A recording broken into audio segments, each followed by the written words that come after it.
नमस्कार।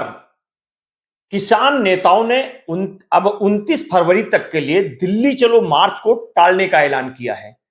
पंजाब हरियाणा सीमा पर प्रदर्शनकारियों ने किसानों ने अपने आंदोलन के अगले कदम पर चर्चा के लिए शुक्रवार शाम को संयुक्त किसान मोर्चा और किसान मजदूर मोर्चा की बैठक में यह निर्णय लिया है। इस बीच किसान आंदोलन का मामला सुप्रीम कोर्ट पहुंच गया। सुप्रीम कोर्ट से याचिकाकर्ता अग्नोस्टोस थियोस की ओर से गुहार लगाया गया है कि वो केंद्र को निर्देश जारी कर कहे कि किसानों की मांगों पर केंद्र विचार करे। सुप्रीम कोर्ट में दाखिल अर्जी में कहा गया है कि किसानों के आंदोलन को लोकतांत्रिक अधिकार का उल्लंघन हो रहा है। साथ ही इसमें केंद्र सरकार पर किसानों के प्रदर्शन को रोकने के लिए बल प्रयोग का आरोप लगाया गया है।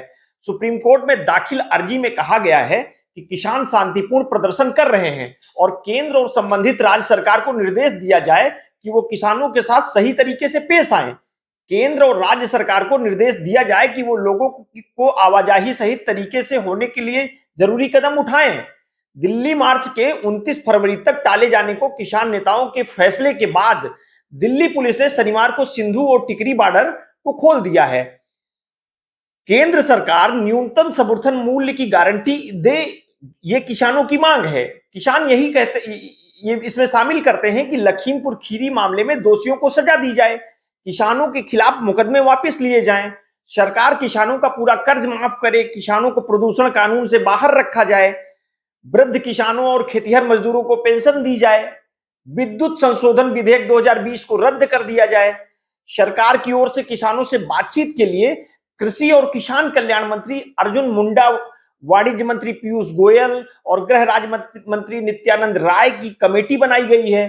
किसानों और इस कमेटी में कई बार बातचीत हो चुकी है। 18 फरवरी 2024 को केंद्र सरकार की ओर से पंजाब के किसान संघों के बीच बातचीत हुई। बातचीत में सरकार ने समाधान के लिए गेहूं और धान को हटकर विविधता लाने का प्रस्ताव दिया। इसमें सार्वजनिक क्षेत्र के उपक्रमों जैसे एनसीएफ और नाफेड के माध्यम से समझौता कर कपास, दालों और मक्का आदि के 5 फसलों को एमएसपी खरीद के लिए 5 साल के लिए करार का प्रस्ताव था। सवाल है कि सरकार किसानों की मांगों को पूरा नहीं कर सकती। क्या ये मांगे पूरी तरह से निराधार हैं?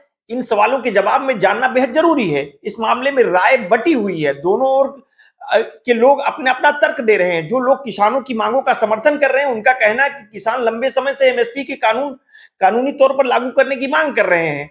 ऐसा कहा जा रहा है कि 2020-21 के किसान आंदोलन में इस तरह की मांग उठी थी और उस समय सरकार ने इस पर विचार करने का आश्वासन दिया था। देश की 62% आबादी प्रत्यक्ष और अप्रत्यक्ष रूप से कृषि से जुड़ी हुई है और देश की 50% आबादी प्रत्यक्ष रूप से कृषि पर निर्भर है। किसानों की आय आज भी न्यूनतम स्तर पर है। एमएसपी की गारंटी के चलते उन्हें बाजार के उतार चढ़ाव से राहत मिलेगी। उन्हें फसलों का एक न्यूनतम मूल्य मिलेगा जिससे किसानों की आर्थिक स्थिति में ठीक होगी, उनकी आय दोगुनी करने की में मदद मिलेगी। फरवरी 2018 में केंद्र सरकार की ओर से बजट पेश करते हुए तत्कालीन वित्त मंत्री अरुण जेटली ने कहा था कि अब किसानों को उनकी फसल का जो दाम मिलेगा वो उनकी लागत का कम से कम 1.5 गुना ज्यादा होगा। एसीपी की रिपोर्ट देखेंगे तो पता चलता है कि अभी फसल की लागत पर जो एमएसपी तय किया जा रहा है, वर्ष 2004 में एमएस स्वामीनाथन की अगुवाई में राष्ट्रीय किसान आयोग के नाम से जो कमेटी बनी थी, उसमें अक्टूबर 2006 में अपनी रिपोर्ट सरकार को सौंपी थी।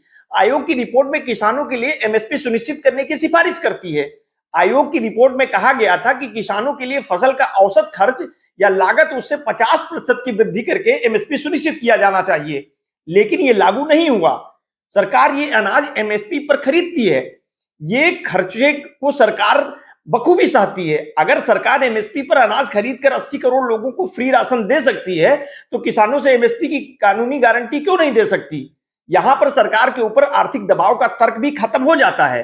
वैसे अगर देखा जाए तो एमएसपी की कानूनी गारंटी सरकार के वादे को पूरा करने में भी मदद करेगा। वृद्ध किसानों और खेतिहर मजदूरों को पेंशन देने की मांग पर तर्क है कि पेंशन की राशि भले ही उतनी ज्यादा ना हो, लेकिन कम से कम वृद्धावस्था में किसानों और मजदूरों की गुजारे के लिए एक न्यूनतम पेंशन व्यवस्था अवश्य होनी चाहिए। पंजाब के अधिकांश क्षेत्र में गेहूं और धान 2020-21 में करीब 85% की खेती होती है। यहां पर सरकार ने जिन फसलों में जैसे कपास, दालों और मक्का आदि के लिए एक एक कर ऑफर दिया था, उनमें परिस्थिति के तंत्र में जैसे बाजार, खरीदार, रसद, इनपुट, आपूर्ति आदि उतना महत्वपूर्ण नहीं है। बस सिर्फ सरकारी समर्थन की आवश्यकता है, वो सरकार देने को तैयार है। इन तर्कों के मुताबिक एमएसपी कानून पूरी दुनिया में कहीं भी नहीं है। एमएसपी को कानूनन अनिवार्य बनाना बहुत मुश्किल है। इसका सीधा मतलब होगा कि एमएसपी का अधिकार ऐसे में जिसे एमएसपी नहीं मिलेगा वो कोर्ट जा सकता है और ना देने वाले को सजा हो सकती है। केंद्र सरकार की कमाई का सालाना 23.30 लाख करोड़ रुपए है, जबकि अगर उसे सभी 23 फसलों की खरीद एमएसपी पर करनी पड़े तो सरकार को इसके लिए 17 लाख करोड़ रुपए से ज्यादा खर्च करने पड़ सकते हैं। अगर सरकार एमएसपी को अनिवार्य कानून बना देगी तो वो सभी फसलों पर लागू होगी, बस धान या गेहूं पर ही तो नहीं होगी, दूसरी फसलों के किसान भी तो मांग करेंगे। ऐसे में लोगों की भलाई के लिए होने वाले कामों और विकास के कामों के लिए बहुत कम पैसा बचेगा। गरीबों को मिल रही दूसरी सुविधाओं पर भी इसका असर देखने को मिल सकता है। जब फसल की लागत पर प्रदेश के अलग अलग तो एमएसपी पर पूरे देश में क्यों? अब मान लीजिए कि कल देश में गेहूं या चावल उत्पादन बहुत ज्यादा हो जाता है और बाजार में कीमतें गिर जाती हैं, तो वो फसल कौन खरीदेगा? कंपनियां कानून के डर से कम कीमत में फसल खरीदेंगी नहीं। ऐसे में फसल किसानों के पास ऐसे ही रखी रह जाएगी या सरकार को जबरन खरीदनी पड़ेगी। वर्ष 2015 में भारतीय खाद्य निगम ने के पुनर्गठन का सुझाव देने के लिए बनी शांता कुमार समिति ने अपनी रिपोर्ट में बताया था कि एमएसपी का लाभ सिर्फ 6% किसानों को ही मिल पाता है, जिसका सीधा मतलब है कि देश के 94% किसान एमएसपी के फायदे से दूर रहते हैं।